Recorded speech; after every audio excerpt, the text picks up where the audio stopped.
It's so great to be with you. Hello, everyone. It's so great to be with you in Boston at Current Trends in Autism 2017, even though I am all the way out in Nanjing, China. Well, actually, this recording is made just in case for some reason something happens between the internet connection between China and the United States, and then at least I'll still be able to present to you. So hopefully I'll really be presenting live from Nanjing, but just in case I can't, I have this video here for you. So just to show where I will be during this time, we'll take a look right over here. And there we are in Nanjing. You can see the river, a lot of bright lights, a lot of hustle and bustle, and I'm on the east coast of China near Shanghai, very much like our Boston is near Shanghai. Or I should say we are near the ocean as well. So now let's take a look at, here I am again, and what we're going to focus on today is what I call the 3 A's of autism. The idea that first we become aware of autism, and Autism Speaks, the Autism Society, Unlocking Autism, and so many organizations have put a lot of work into making people aware of autism both in the United States and around the globe. From awareness comes acceptance. The idea that we realize that autism is something that's here to stay, and it is something that we can work with as opposed to doing things to. And then the pinnacle is appreciation. Appreciation is when those of us on the autism spectrum are appreciated for who we are, for the characteristics we have. And we see this happening in some companies, small companies, such as Microsoft and SAP, that actively seek people on the autism spectrum because they know we very well may be able to make contributions that are greater than the general population in this specific area. And that's all well and good for information technology. It is also important to be aware that not all of us are IT geeks, and it's not even a majority of us. But enough of us are so that these large software companies have taken notice and are actively seeking those of us on the autism spectrum. So let us begin. I am going to show my PowerPoint right here on this video. So sometimes you'll be seeing slides, sometimes I'll poke in and you'll get to see me as well. And also take note of the Microsoft over here on microscope right over here, which reminds us that sometimes we need to take a really detailed look at what we're considering in regards to autism. So let's let the fun begin, and we'll share the screen for my presentation.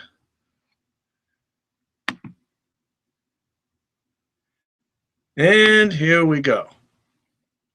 And as you can see, these are some nice pictures of Nanjing, where I will be shortly.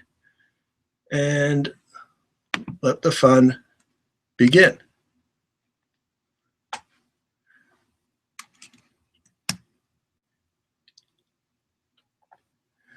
So let us take an inside view at opening doors to promoting success for those of us on the autism spectrum.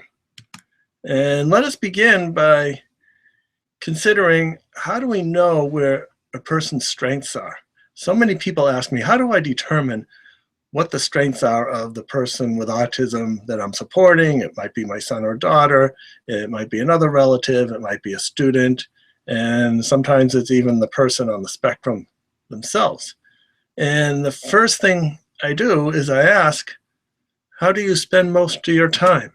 how does that person on the spectrum spend most of their time, or would spend most of their time if you let them do it? And what that leads to are areas of strength. We tend to spend more time doing things that we like to do, and that can be matched to vocational and avocational possibilities. So what it requires is that we reframe how we think about the differences in communication, social interaction, and what is often referred to as restricted interests. So I'm looking at the abilities of that individual.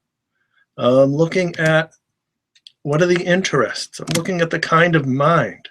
And what I mean by that is that while most of us may be visually oriented, I do know that there are many on the autism spectrum who just can't read a map. Their mind just doesn't work that way, and they've got strengths in other areas. So what we can say is that while the processing style, the cognitive style of those of us on the autism spectrum tend to be visual, that isn't always the case, but what we can say is that it will probably be to some sort of extreme, possibly to the exclusion of other modalities. And it's these extreme abilities that we need to take a close look at and find ways to harness to promote fulfilling and productive lives, and making fulfilling and productive lives the rule rather than the exception. So let's take a look, continuing on the idea of reframing. Although not often mentioned in the diagnostic criteria, we often hear about the idea of central coherence, or a difficulty in central coherence, getting the big picture by hyper-focusing on the parts of an object. So that's the child, for example, who takes a Hot Wheels car, turns it upside down and spins the wheels, and would much rather do that than use the toy car for what it is and representing driving a car. So in taking a look at these pictures, if we look at the picture on the top and the bottom, and it's the game of what are the differences between the two. And if you look closely, you'll see some of the differences perhaps include towards the bottom. You see those little yellow skirts or supports that these poles have. And on the top, you'll see a line of them, 1, 2, 3, 4. But on the bottom, it looks like number 2 is missing. We could also take a look at the zebra and look at its hind leg. And we'll see a large expanse of white on the bottom where perhaps there's a stripe missing. And if you look at the top, you'll see that the stripe is there. You also may see that on the floor, if you look carefully, that somebody perhaps dropped a quarter or a bottle cap, and you don't see that on the top picture. If we take a look at the horse that's to your right of the zebra, you'll see that on the bottom, his bridle is blue, but on the top, that strap is red. So I've listed about 5 differences between the pictures. There's another 7 or 8 to go. So if I will now show you what some of those other differences are. And when looking at pictures like this, when we consider what we were looking at, and then we consider these questions, what was it a picture of? It's a picture of a carousel. What is the animal in the foreground? And most people remember that it was a zebra. What color is the animal behind the first one? And that's where memory starts to get a little bit hazy. And perhaps even more so, how many animals are in the row closest to us? Is it 2? Is it 4? Or maybe it's 3. So I now present the pictures to you again so that you can answer all those questions. And the point is that by looking at these pictures for differences, by focusing on the small details, what happens is you lose the picture of the whole, and you're not able to answer those general questions. Now, if we had talked about this picture as perhaps a memory, you enjoyed spending time on a carousel, or maybe you were afraid to go on one, or you would have liked to go on one, then you would have been able to answer the questions very, very easily. However, by focusing on the details, we lost the view of the whole. So what about detail-oriented thinking? The question is that a deficit? Or are there situations where it's important to be detail-focused?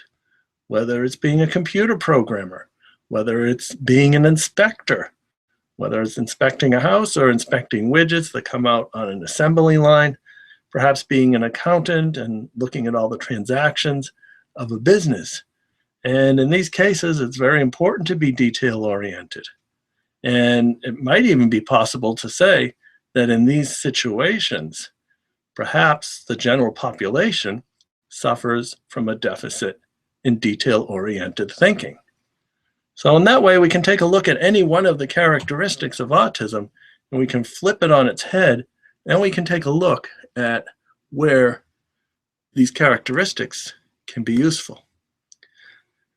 So it's a question of transitioning from a deficit-based model of autism, thinking of deficits, disorders, and disabilities, and transitioning to a strength-based approach. So in other words, asking the question, what can the person on the autism spectrum do? A fish wouldn't expect you to live underwater, and likewise, we don't expect a fish to climb a tree or ride a bicycle. A lot of this depends on, and actually stems from, how we think about children with differences. So those of you who are educators, those of you who have looked at reports, or perhaps are parents or otherwise supporting those of us on the autism spectrum, we often see these labels attributed to children with differences, and we call them disabilities, perhaps other things. They tend to be negative words, but might it be possible to reframe these characteristics as this: a different way of learning, a kinesthetic learner? People who have dyslexia tend to have spatial skills. So in that way, looking at what the person can do and working with autism, as opposed to perseverating on what the person can't do and trying to make something work that probably won't work very well. So now we move on to a little bit about me. Things were pretty typical at first. At 24 hours of age, my wife says I looked like an egg. And then at 18 months, like what happens to about 20 to 30% of us, what I call the regressive autism bomb exploded. There was a loss of functional communication, meltdowns, withdrawal from the environment. There was so little known about autism in those days. The questions: where does autism come from? What do we do about it? Well, we still don't have a firm grasp on where autism comes from, but we know a lot more about what to do with autism. And the key word is with. Again, transitioning away from the idea of doing things to people on the autism spectrum, and rather getting on the same side of the table, you might say, and doing things with. So if we think about the autism spectrum and the great numbers of people who are being recognized as having autism, from a generation ago of 1 in 10,000 to now 1 in 68, that's a huge rise.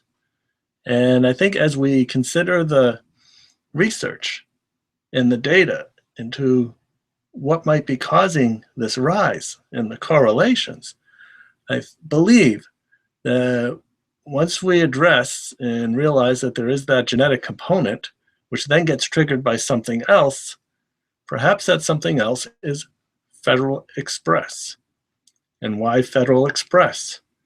Because over the last generation, we've seen a great increase in the number of FedEx packages being delivered, and similarly, an increase in the prevalence of autism. So it's got to be Federal Express. There's a great correlation to the rise in packages being delivered and the rise of autism. Now, I know you know that's all of that is true, but just in case it isn't, what might be, you might say, the threat to the validity of this statement? We have great correlation. However, it's important to consider the causation. And that's where we need better research in causation and perhaps avoiding drawing spurious connections between certain events in the rise in autism. However, there's another reason that I bring up FedEx, and it has to do with the logo. Some of you may have noticed the arrow between the E and the X. Well, maybe now that I mentioned it, now you see it. And in case you don't see it, it's right over there. I've highlighted it. Now I've ruined the FedEx logo for everybody.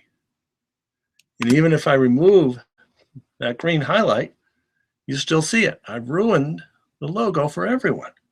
And next time you see a FedEx logo on a truck going down the street, perhaps on a package at home or at work, your eye will be drawn to that. You can't unsee it. And just like I've increased your ability to diagnose white space arrows and FedEx logos, maybe society is better able to recognize autism when it sees it. So back to my situation. It takes my parents a year to find a place for diagnosis. When they did, the doctors recommended institutionalization. Fortunately, my parents, like so many parents here today and in the autism community, they advocate on my behalf. And they convinced the school to take me in about a year.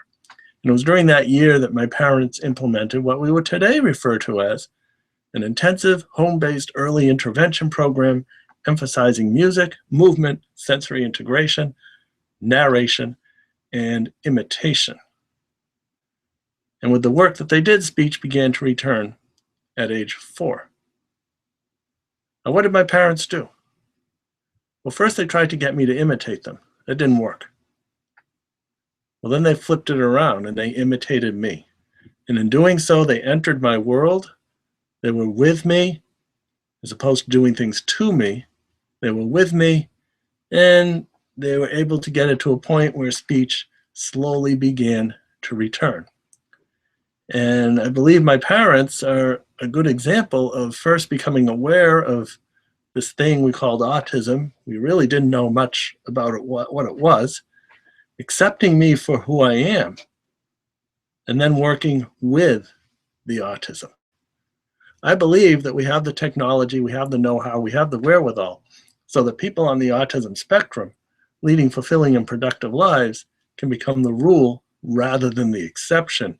And what we need to do is make sure that we match resources to individual needs.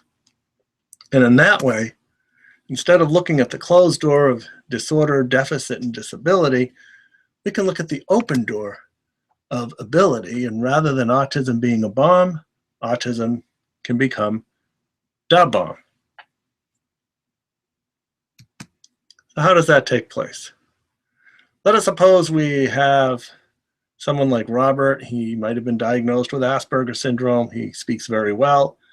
And he's a young adult providing transportation system information to lost patrons at Penn Station. So in reframing the characteristics of autism and determining the implications for employment, we can take a look at every one of these, such as communication.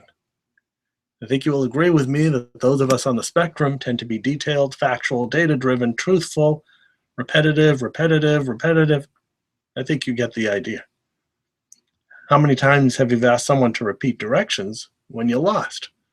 So that works.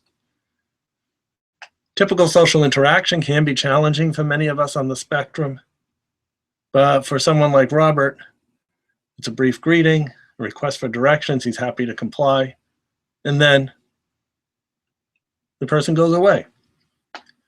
And where does he get this information? His coworkers have to look it up in a reference. Because this is one of his restricted interests, maybe we should call it a focused interest or a passion, he's memorized this information. And as a result, because this person has autism, because he's got these characteristics, he outperforms his typical coworkers who don't have autism. And this is how we need to take a look at the autism spectrum, asking what the individual can do. And as I think about setting the stage for lifelong success, some of the areas I consider include interdependence, the idea that only hermits live independently, but the rest of us, appropriately, hopefully, depend on others to do things that we're either not good at or we just don't want to do. So perhaps you're not so good at manufacturing the chair that you're sitting on, so you get someone else to do it. And likewise, people on the autism spectrum also should live interdependently. Employment, with more and more of us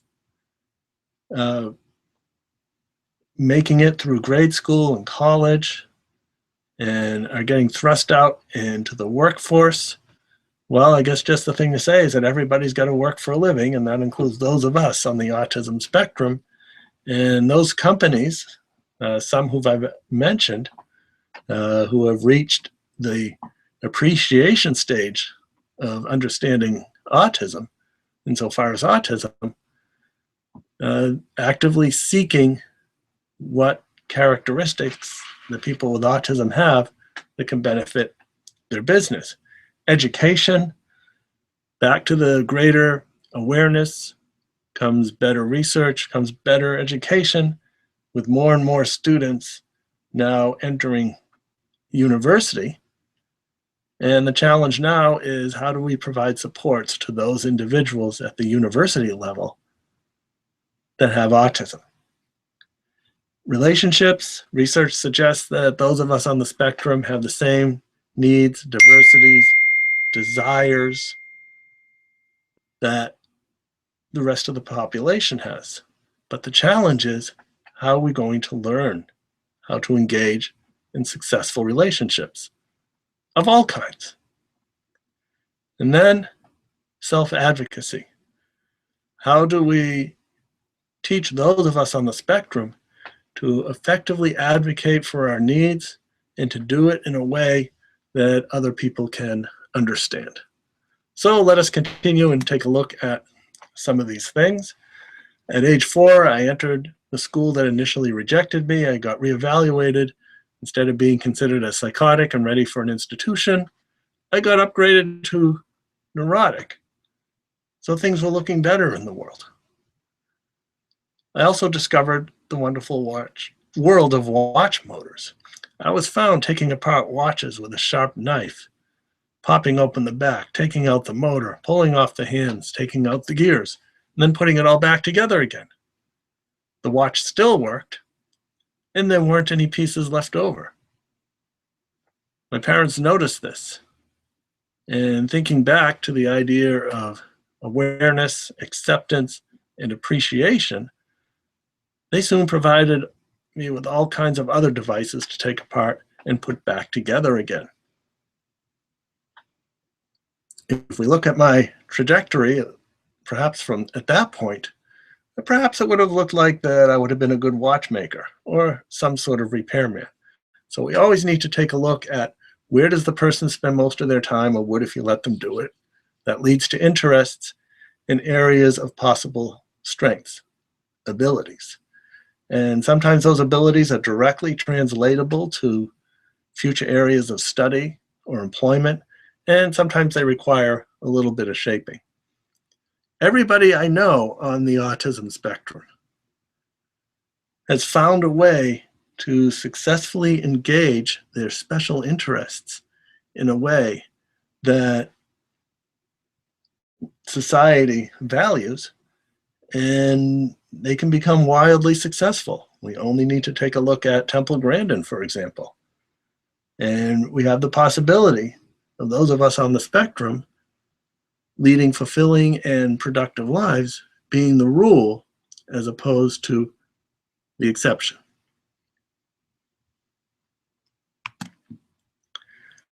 My parents turned away from the closed door of disability, disorder, and deficit and looked towards the open door of ability.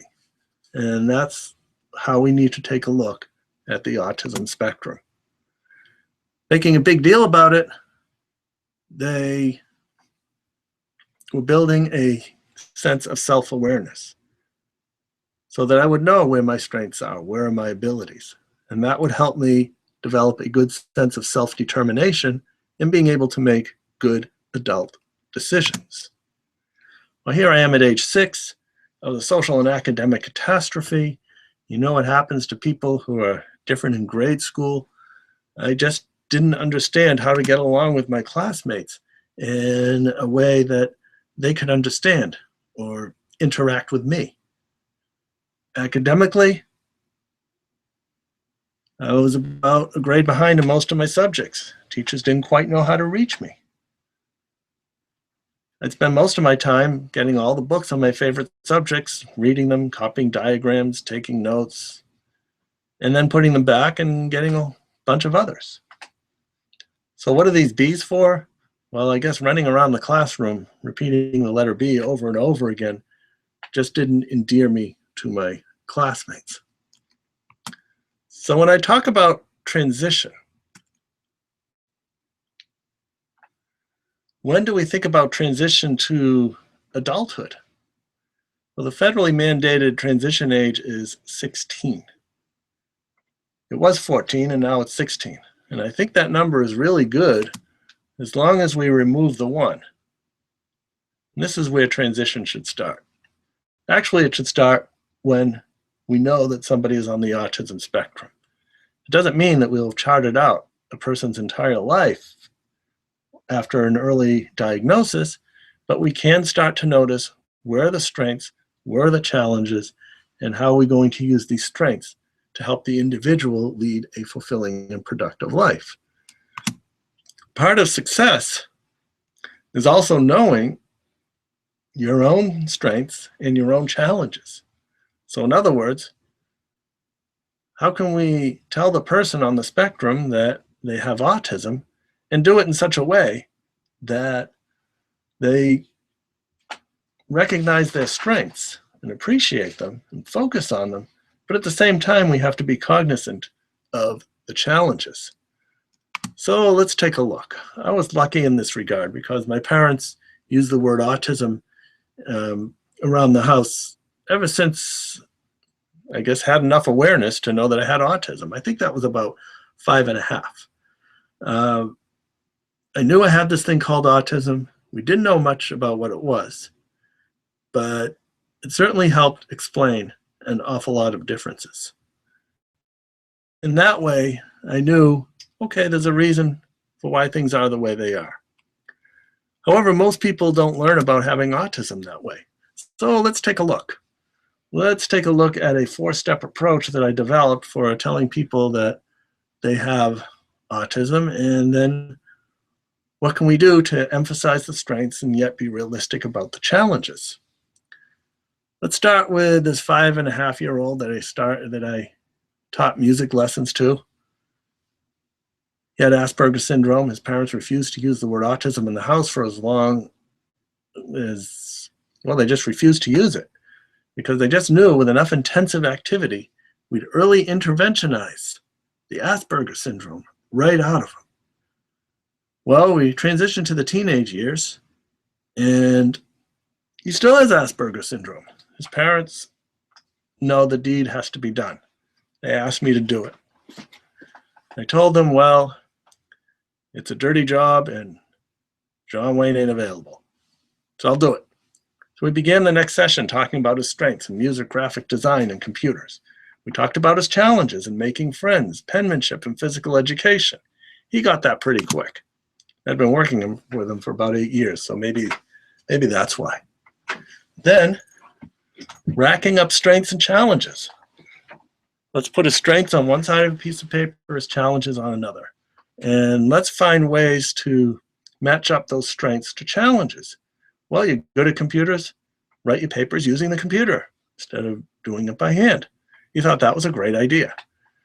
You also may notice that I've been using the word strengths and challenges and not avoiding the word weakness, because I feel weakness is a static word. It has too many negative connotations, but a challenge suggests that this is something we can work with, over, around, maybe even avoid if it doesn't interfere with leading a fulfilling and productive life.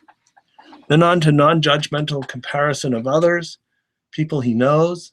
The idea of it is that different people have different strengths and different challenges, and we all use all of our strengths to lead fulfilling and productive lives. Then before getting to the label, I talk about scientists and doctors who study people's characteristics. And this happens to be your set of characteristics. And they line up with what is known as Asperger's syndrome. It took us 20 minutes to get here. It was a very fast disclosure. He said, enough of this, can we get back to the lesson? I wasn't sure if he understood. So a few weeks later, I asked his dad, how'd your son do with the disclosure? And dad says, oh, my son, he loves having Asperger's syndrome because now he understands why he is the way he is. And only with that self-knowledge will he be at a state where he can make his needs known to others. He understands his challenges, and he can make those needs known in a way that they can understand and provide support. So more of that is here. I guess just the best thing to say is that I'm the dummy who wrote this book. That leads to self-advocacy, something that we practice regularly, probably every day. And one simple example might be is that you're lost, you ask for directions, there they are. You're not going to remember them all. And what happens is that you would all engage in this three-step process of one, becoming aware of a challenge, and that is, there's too much information to remember. Next thing you know, you're telling the person to hold a moment while you get something to take it down. You don't have a meltdown, you don't scream, you don't bite the person giving you the directions. You ask them to hold on, and then you give a reason why. Well, I'm just not going to remember it all, thanks for waiting. And what you've done is you scanned the environment for challenges, you've advocated on your behalf, and you've disclosed, you've given the reason why. Now, when it comes to disclosure, most of the time a partial disclosure, just focusing on the aspects of autism, is sufficient. And going through the whole full description of autism, that's often just too much. It will be too much information. So here's a quick example. Let's go back to the screen, and here I am. And here I am wearing my Adelphi hat. I believe it's always important to support your university. But another reason that I have it, and it's not to make a fashion statement, is that it's an accommodation as well. So like with many of us on the autism spectrum, have visual sensitivities. Some of us perceive fluorescent lights like you perceive a strobe light, fun on Halloween, but makes it really hard otherwise. For me, I can get along with fluorescent lights, but recessed lighting fixtures on the ceiling, standing under those makes it, probably is like looking into a spotlight for most of you. And that's what it's like. So here's the accommodation. So I've scanned the environment. I see downlights, perhaps in a restaurant. I talk to the person I'm having dinner with. I wonder if it's okay if I wear this hat. Was it just a very simple advocacy plan, or if it's a work situation? Wonder if it's okay if I wear a hat in the office, even though I see other people aren't wearing it. Again, it's something that's reasonable. It's something that the person can provide support. Perhaps I've even come up with my own accommodation, which is the hat.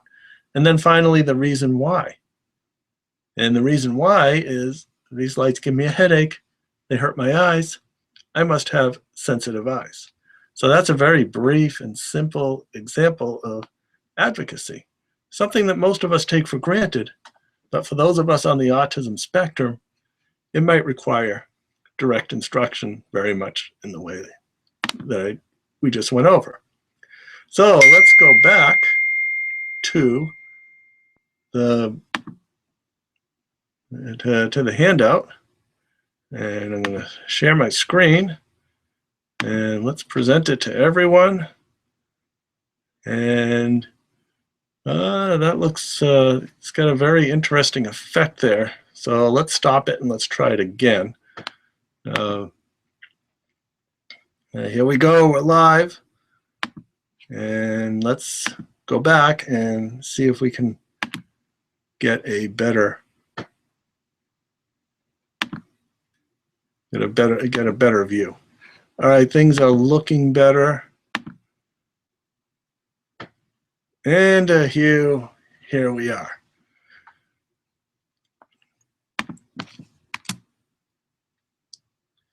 So education, that's an important aspect to success. Let's take a look at preparing for success in education.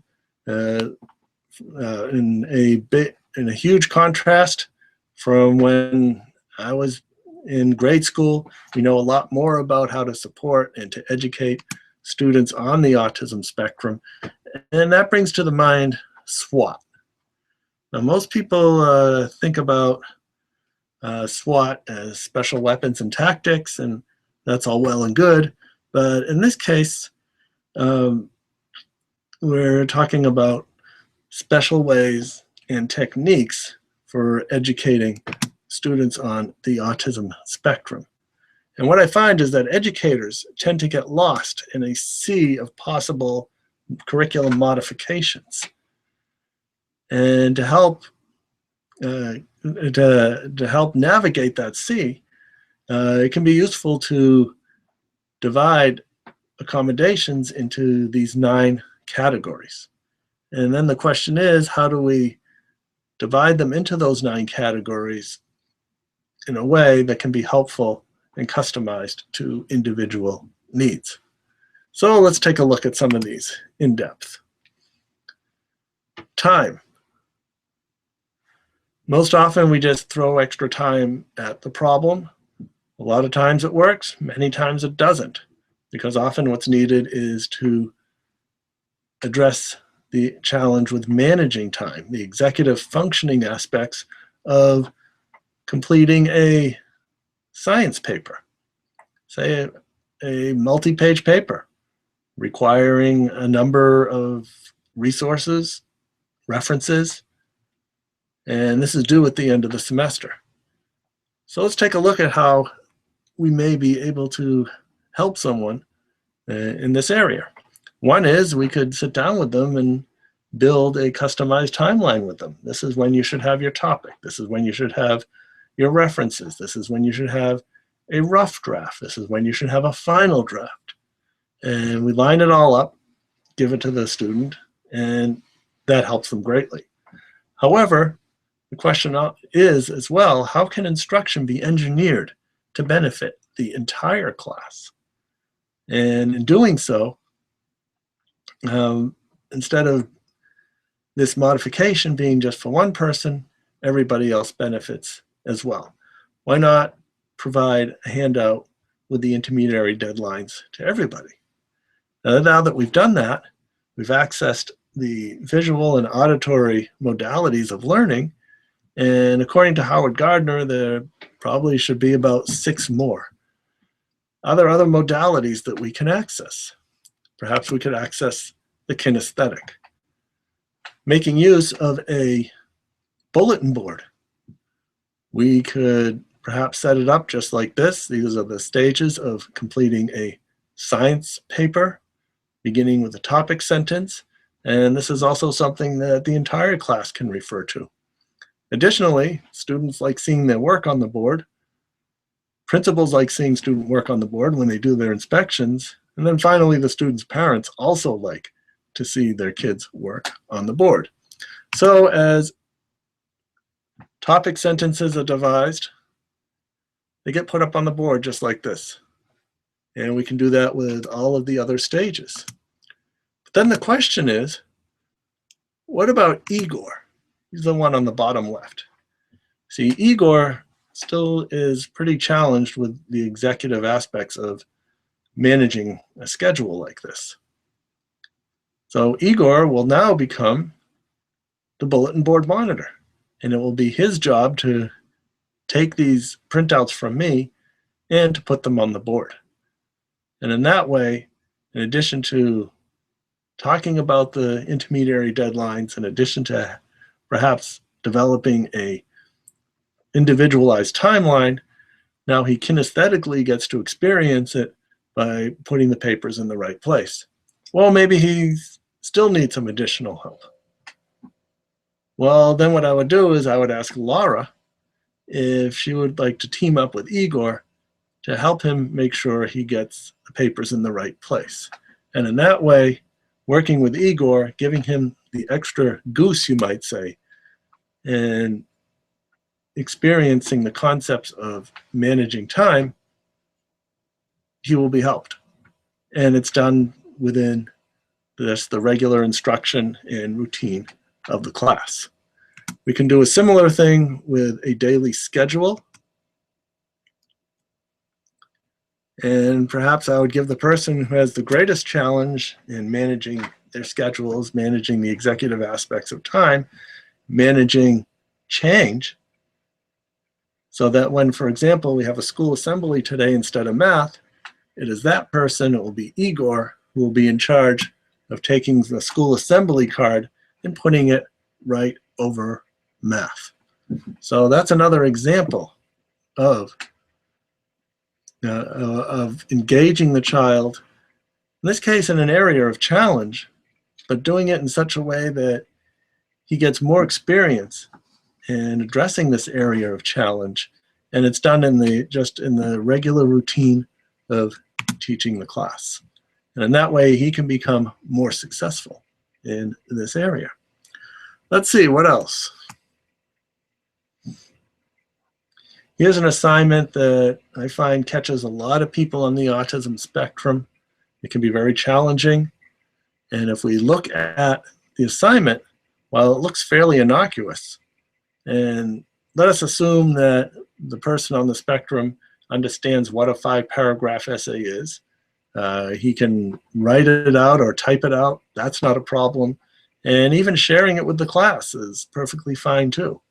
So where a lot of people on the autism spectrum get caught is delineating their favorite activity. Because we'll be able to tell you all 137 activities that we did during the summer. We can tell you when we did them. We can tell you how much fun we had. We can tell you how many minutes we were engaged in this project. However, I really liked 42 of those, and I can't decide which one. And what has happened is that difficulty in discriminating down to one activity would cause a person who has difficulties in this area a major challenge and perhaps fail the assignment.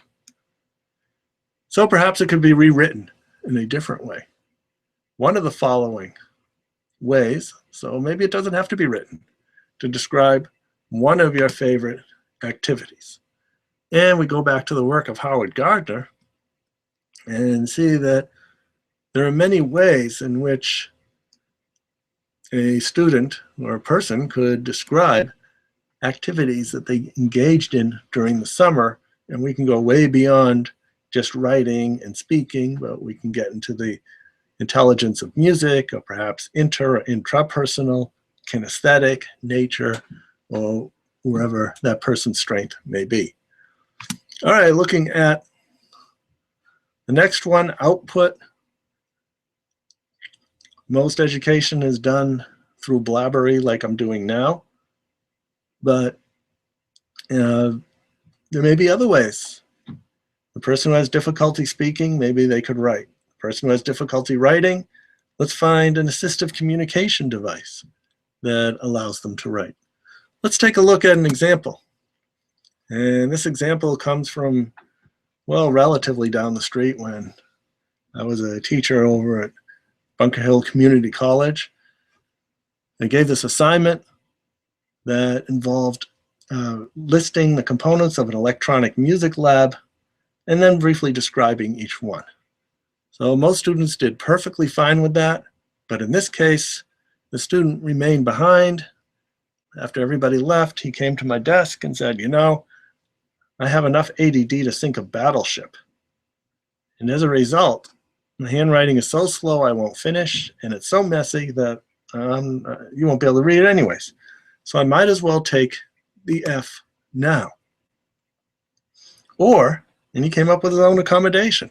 So this is an example of Number one, understanding, this student understanding how his ADD affected him, and then also understanding his strengths. And he suggested, how about if I draw a map of the studio?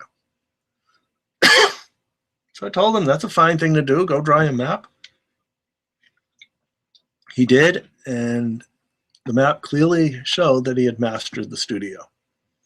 As a matter of fact, because this was the middle of the semester, I also knew that he understood the studio better than the other students, and in some ways better than I did. So here was a situation of where a student had the possibility of getting the worst grade in the class, notwithstanding the fact that he had greatest mastery of the material. So these are some things that we need to watch out for. We need to keep these things from happening.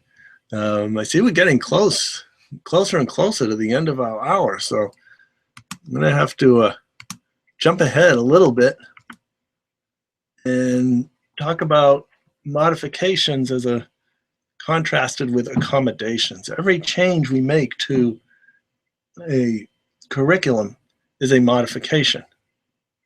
However, those changes that allow the student to do the same thing as everybody else become an accommodation. So an accommodation might be a student who has difficulty answering a 20-question quiz every Friday. Maybe we say, all right, you can do 10 on Tuesday and another 10 on Friday, and then he's doing the same work as everybody else. However, if we say to that student, well, you can get by with only doing 10 questions, then that's not a modification because the student isn't doing the same thing as everybody else. So modifications become accommodations when the curriculum remains unchanged. So often we hear people challenging us when we give accommodations and saying it's not fair to other people. And it's important to realize that we're not necessarily treating everybody equally, but we're treating everybody with equity. So in looking at these two pictures, on the left, everybody gets a box. The tall guy doesn't need it. The guy in the middle, the kid in the middle, he's helped pretty much. But the kid on the right, he doesn't, it's still not enough for him to see the game over the fence. So the fellow on the left doesn't need any at all. The kid on the right needs 2 boxes. Everybody's head is at the same level and has an equal chance of seeing the game. And that is how we can look at providing accommodations and including people on the autism spectrum as much as possible. And making sure that we understand that fairness isn't necessarily treating everybody the same, but it's giving everybody the same chance at success in their education. So when I think about these different accommodations, special ways and techniques, are these special things that we do just for a few students, or are these something that are actually just extensions of good teaching practice? So moving along, here I am at age 8. I spend hours cracking open small rocks with a big rock. I was fascinated by the shiny specks inside and the sharp edges. That grew into a special interest in geology, geography, and many other special interests. And again, I just spend all my time with the books. I remember in 3rd grade, I had a stack of astronomy books on my desk, and that a teacher came up to me and told me that I'd never learned how to do math. However, somehow I figured out just enough math to teach statistics at the university level. Now, the good news is that most educators would notice this as a special interest and find a way to teach math in and find a way to embed my interest in astronomy within the math curriculum. Interests and strengths, we all learn better about what we're interested in. And for those of us on the autism spectrum, it's just to a greater extent.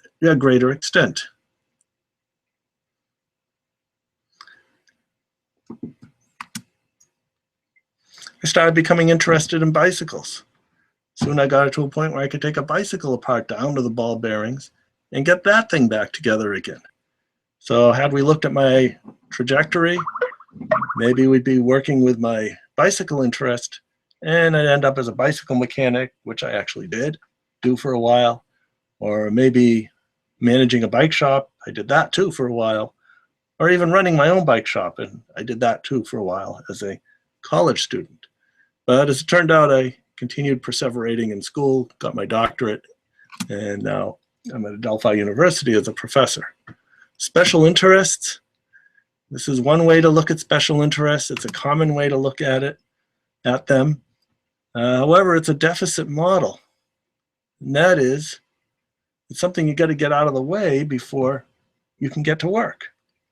But let us suppose we reframed a special interest as an interest of such great intensity that it provides powerful motivation for learning math, learning other curriculum, exploring future areas of study, exploring hobbies, exploring possible careers. And in that way, we use the power behind the interest. And again, those of us on the spectrum who manage to be in that rarefied 12% who are fully employed to our capacity, it's a horribly low number. It's because we found a way to use an interest or a strength of ours in which to lead a fulfilling and productive, in this case, employment life. So using your strengths at school, appreciating the strengths you have. Sometimes it can be helpful to look at strengths on a graph like this, and sometimes doing this individually or with entire classrooms of students. We'll talk about the strengths and challenges that students may have in various areas. And I may even ask the students, everybody who feels they're good at math, raise your hand. And likewise, everyone who feels that they could be better at math, you also raise your hand.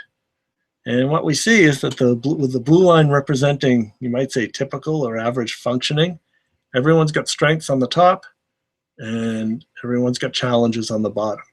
For those of us on the spectrum, challenges on the bottom may sink through the basement. However, the strengths may often go shooting off through the roof. So as I'm talking about these strengths, as I'm talking about these abilities, what about those challenges of those of us on the spectrum? Now, I would suggest that everybody in the audience feels that autism presents significant challenges that need to be addressed. And if you didn't feel that way, you wouldn't be here trying to figure it out. So there are those challenges that need to be addressed, need to be remediated. However, we also need to be aware of the strengths and find where we can use them. And in school, I was part of a project that looked at helping middle school students with Asperger's syndrome figure out what their strengths are and then how they could be used in school. The idea that we could correlate interests and strengths, which suggests that these are the things that a student is good at. And if we set up a chart, just like we see here for Max, we see that he has strengths in artistry, sketching, drawing. He works well with another person. Do we look at that as a deficit, or perhaps could it be a strength? He's also great at computer games, like many of us on the spectrum are. Not all of us. I'm not really one of them, but many of us are. And the point is that through person-centered planning and thinking, we look at Max's characteristics and we find a way for him to be successful academically and socially. So it's important to be thinking about how the strengths of a person on the autism spectrum can be used for success at a later point in life. And in doing so, and accessing those particularly strong areas that we tend to have on the spectrum, we can become more successful in what we do. So moving along, here I am at age 10. I was so concerned about the letter E. I heard you have to drop E before adding ing, and wasn't that E going to get hurt when it fell to the ground? I had a friend who said he felt like a pizza, he didn't smell like one, he didn't look like one, so there were some problems there. We tend to think literally. And like with what we've been talking about for the past almost an hour, instead of looking at literal thought as a deficit, are there strengths? Are there strengths to being literally minded? And it's also important to be aware what literal mindedness can do. So for example, if we tell a person with autism that I'll get to your question in a minute, you can bet that you really need to get to that question in a minute. Black and white thinking. Again, looking at our characteristics just as characteristics. They're not good, they're not bad. And let's find ways to use those characteristics to enable us to lead fulfilling and productive lives as the rule rather than the exception. Zooming up to age 13, middle and high school, you don't need to have autism to have difficulties in middle and high school. But for me, it was actually better because in middle and high school is when you start seeing courses, clubs, and activities based on particular interests. Music being an interest, I joined the band. Now I had a structured activity in which to mediate my interactions with others. I became such a band music geek that I would spend hours in the instrument closet because I got it into my autistic mind, you might say, that I should learn how to play all the instruments. Well, I didn't get them all down, but I did get it up to about 15, so I thought that worked out pretty well. And when I found out that a requirement for getting a university degree in music education was that you had to learn all the instruments, well, it was clear where I was going to go.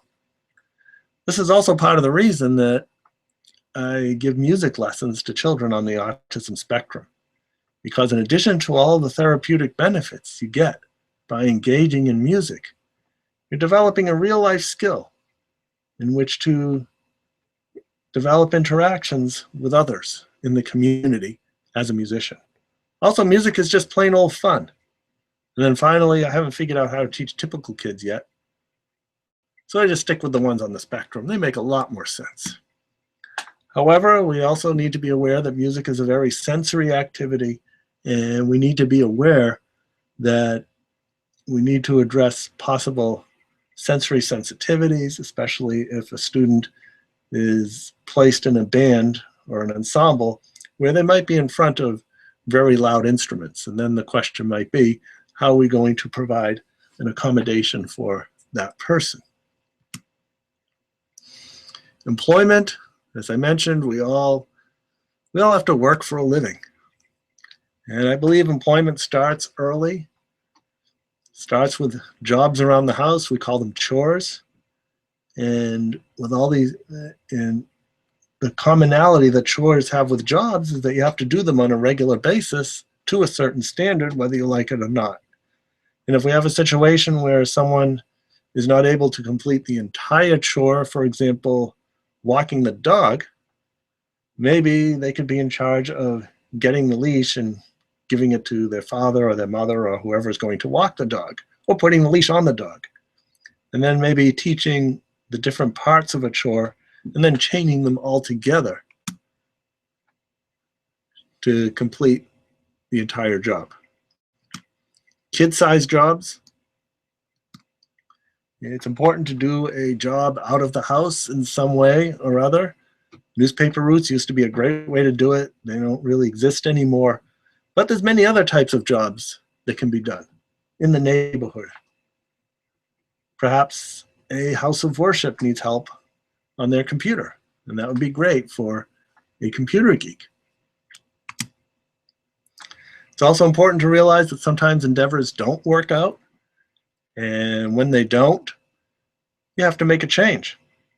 Don't try to force something that just doesn't work. So this is an example of my first real job where I'd worked a certain number of hours, had a schedule, and got a paycheck every couple of weeks. It was in a noisy restaurant. Too much sensory overload, it just didn't work. I realized that I needed to find something else to do. And I thought about my interest and skill in bicycles. Again, I could build bicycles from the ground up, from the ball bearings and spokes up. So I got onto my bicycle that I built piece by piece, made the rounds of all the bike shops in the area, and I'd find the supervisor or the manager. I'd nerd into my bicycle with him, turning the word nerd into a verb, and then I'd ask him for a job. It took 12 times, but at least on the 12th time, instead of staring at the closed door of deficit, disorder, and disability that didn't work, I could look at the open door of ability. And now I could do something that I enjoyed doing and could regulate my sensory input by remaining in the back of the shop fixing bicycles, or coming out to the front and perseverating, selling bicycles to potential customers. And in this way, I used what is today called the portfolio method of finding a job. So getting your work in front of the person who has the power to hire, and therefore sidestepping all of those hidden curriculum rules that surround interviewing for a job. And that by the time he knew, I asked him for a job, he already knew that I understood my way around bicycles. Other possibilities for employment, we need to take a look at all of the characteristics of that individual. We need to understand where those challenges are, while at the same time understanding where their strengths are. So for example, someone who enjoys spraying water at high pressure, putting your finger in front of a garden hose and spraying the garden and watering the lawn. If somebody really likes to do that, and even if they may have challenges in communication and social interaction, are there jobs that focus on spraying water at high pressure, such as car wash, or power washing buildings and sidewalks, or even fire engines? And in that way, again, where is the strength? Where is the interest? How can we use it in a way that enables the person to lead a fulfilling and productive employment life? So here I am as an adult in college. Well, maybe not quite an adult, but anyways, I made it to college. No more bullies. I had more friends. If I wanted to ride my bicycle at midnight, I could find someone just as strange as I was to also ride at midnight. I remember my first dating encounter. That was kind of odd. I remember after spending a lot of time with this woman, she suddenly told me that she likes hugs and back rubs. And I thought to myself, well, gee whiz. Someone who seeks sensory input, although I didn't really have the terminology then, but I knew I liked sensory input, I liked back rubs, I liked hugs, liked massages. Okay, I'm all in. And that's what we did. We exchanged hugs and back rubs for quite a while. Then she seemed to get kind of frustrated. A lot of conversation later, I realized that she wanted to be my girlfriend, but I wasn't interested. However, that did tell me that there was this whole area of communication we call nonverbal. And this channel makes up to perhaps 93% of total interaction, depending upon the research you read. So as a result, we may only be getting 7%, and that's just the words. And that also may explain why we tend to be more literal, because we're not receiving the nonverbal cues that inform us when someone's telling a joke, using sarcasm, engaging in idioms. So anyways, we fast forward. Now it's grad school, spending a lot of time with this lady, reviewing each other's homeworks, doing things socially. And then one day at a beach, very much like this, she gave me a hug, a kiss, and held my hand. And now I had the social story down. If a woman hugs you, kisses you, and holds your hand all at about the same time, it probably means they want to be your girlfriend. And if that's the case, well, you better have an answer right away. So it could either be yes, it could be no, or it could be further investigation and analysis as indicated. Well, it seemed to be a good thing to do, and I guess it still is, because we've been married for, I guess it's now getting on 26 and a half years, and you can find out more about what life is like on her side of the spectrum in my autobiography, Beyond the Wall. So now I spend most of my time in a sheltered workshop for people with Asperger's syndrome, where community members spend years and lifetimes perseverating on topics that nobody else wants to hear about. But we force them to listen anyways. Sometimes social interaction between community members could be improved. Some people refer to this place as a university. If you want to find undiagnosed people on the spectrum, just check out your professors. So as we close, the question is, or questions are, is autism a series of deficits, disorder, and disability, or is it a set of abilities? How are we going to look at the characteristics of autism? How will you transform a weakness or a challenge of yours into a strength? And then relatedly, how can you help someone you know who may be challenged in certain areas, but have strengths in others? So I've got 3 examples right here for some rather autistic characteristics. Many of us need things to be in exact order. Is there a place for that? Extreme need for routine. Seems like the employers would value that type of characteristic. And those of us who are hypersensitive to sound. I know some people who are very hypersensitive to sound, and they've ended up as an audio engineer. And there are many ways that we can look at our characteristics without judgment and then find ways to use those characteristics for success. So as we look at how we can turn away from closed doors to opening doors through the ideas of awareness, acceptance, and appreciation, I think it's important to look at success as, if we have someone who's productive and fulfilled with their life, they're probably successful, whatever that might be. And it doesn't matter whether you or somebody else doesn't find something fulfilling. It's a matter of whether that person finds what they're doing fulfilling as we move through our journey in life, from goal to goal, from activity to activity. And how do we measure success? How do we know we are where we're supposed to be? And by extension, where the person we support is supposed to be?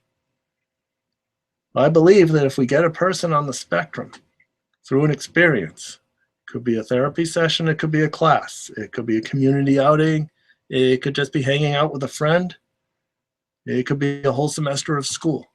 And if they get through that experience, knowing a little bit more about how to successfully interact with others in their environment, well, then that improvement is a success. And likewise with all of us. If you make it through this 2-day conference and you learn even just one thing, one small thing about how you can better understand or support people on the autism spectrum, then that's a success for all of you. And I'm so glad you're here with all of us. I want to thank you for your participation. If you have questions, certainly feel free to email me at the website below, www.autismasperger.net. And these are some of my books. Some of them are in other languages, so if you want to learn another language or you read it in another language, that's all well and good. And speaking of success and employment, I've also prepared for you a little appendix of some of the work that a colleague and I do in the area of preparing for success in employment. And this was developed for a 40-hour training of young adults on the autism spectrum, IT geeks, for work at SAP, which is a large software company, like on the order of Microsoft. And they're one of the businesses who appreciate individuals on the autism spectrum and actively seek those of us who are IT geeks for employment. So we spent 40 hours providing what you might call the soft skills for employment. And that is the everything else, all that social stuff. They didn't need us to tell us how to do their IT work, but they needed help in everywhere else. So in preparing these young adults for employments, this is something that I think is good to start in high school. And then moving on, perhaps some of you know Robert Nassif. He's my partner in crime in this activity. And we've created a set of modules like you see right here, ranging from telling my story all the way to emotional regulation. And I've just got a few pages or clips that will go by quickly. And I can send these to you if you wish, or actually I think you have them in the handout anyways. So this gives you an idea of what we look at, whether it's understanding, recognizing, and addressing sensory overload, booklets that are helpful to fill out with information regarding sensory issues, the idea of the hidden curriculum by Brenda Miles and her colleagues, and how to manage challenges with understanding the hidden curriculum. And here we're looking at the rage cycle and a self-advocacy in disclosure. Social media, emotional regulation, a 5-point scale. And then finally, how do we know that we've taught what we think we taught and the students, or the young adults, understand? So I now return to you. It's been a pleasure talking with you. I look forward to any questions you may have, which I welcome you to send by email. And until the next Current Trends in Autism, have a great rest of the conference, and I look forward to when we meet again.